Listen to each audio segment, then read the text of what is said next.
Are you ready for thousands of troops in Iran? Something I never hoped to talk about on this channel was the likelihood of actually having American soldiers, boots on the ground, in Iran. If you've watched the last 4 or so weeks, you've seen me cringe at just the thought of that.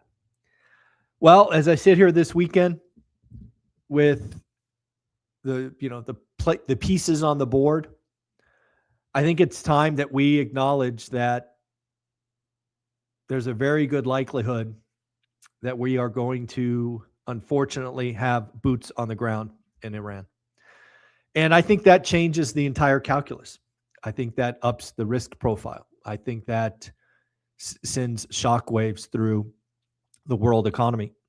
In fact, I think the latest rumor is that the U.S. is gearing up for a quote-unquote 2-month invasion, occupation, whatever you call it, basically trying to take over several key islands, try to control the coast so that we could get the Strait of Hormuz open. Again, I say this as someone who does not want to see it. That said, what we want, what we hope, what we pray for doesn't always happen. And we need to be ready for the other side. I read an excellent Substack from Mohammed Alarian this morning. It's quite lengthy. I took, frankly, half a page of notes, and I want to share with you what Mohammed was thinking. First, he started off the article by highlighting some key economic numbers to end the week. These are really financial numbers. The UK, 10-year note now over 5%. Brent is now $110. The University of Michigan survey highlighted higher inflation with lower growth, aka stagflation. That last little bit is my own, not Mohammed's. More and more central banks have the markets pricing in rate hikes, not rate cuts. And finally, a report that I highlighted in the Daily Financial News, I think on Wednesday, inflation expectations jumped to 4.2% for 2026. The war is escalating. Again, this is not what I wanted. Again, you can go back and watch the videos. This is nothing that I hoped would happen. But war is escalating with more and more attacks on infrastructure, such as aluminum, energy, steel, and electricity, with likely more to come. Right? Once this escalation and the dominoes start falling, it doesn't stop quickly and likely gets worse before it gets better.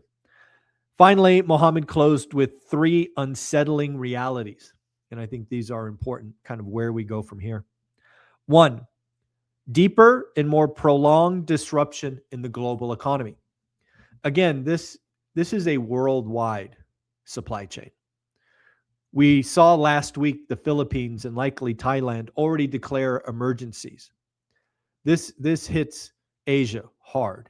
84%, 86%, some crazy number of the oil that goes through the strait goes to Asia. Europe is already seeing unsettling things with inflation and growth. The U.S. is actually somewhat insulated from at least the immediate chaos, other than, gas prices and the like. But it will hurt here as well. Number 2, dwindling room for policy maneuvering. As you start taking out more and more infrastructure, the chances of I don't know if we want to call it a peaceful resolution, short-term resolution, disappear, and a large and lengthy quagmire continues. And then finally, you tie all of that together with the heightened risk of credit and liquidity crisis, and you could start to create a doom loop. Now, of course, here I'm referring to private credit. We've already seen many firms limit distributions. Those assets now are being repriced or marked to market. This could cascade in a very negative way. In fact, Ken McElroy, not to be outdone, put out a series of tweets or posts talking about buying multifamily at 60% of debt. What does that mean? Well, for example, if you took a $10 million building in 2021 and you put $8 million of debt on it, Ken is going to buy that for $4.8 million, 60% of debt. So he is not buying it 60% of purchase. He is buying it 60% of debt. So that $10 million building retrades at $44.8 million. This is eerily close to what Jonathan Twomley and I did 3 years ago. 3 years ago, we turned a building that was worth 10 million. I think it was 100 million into 48 million. This is exactly what Ken McElroy says. And more importantly, Ken McElroy is saying that the pain has just begun. You should really be following Ken McElroy on X. If you do, send him a note, tell him I sent you. But he is talking about this private credit, this mark-to-market occurring with greater velocity and greater pain over the next 18 months. Pretty crazy. Thought I'd also give you a history lesson on the S&P or the stock market. Again, not my area of expertise, but I can look at a chart just like everybody else. The S&P looks like all of them now are in correction territory, meaning down 10% from the peak.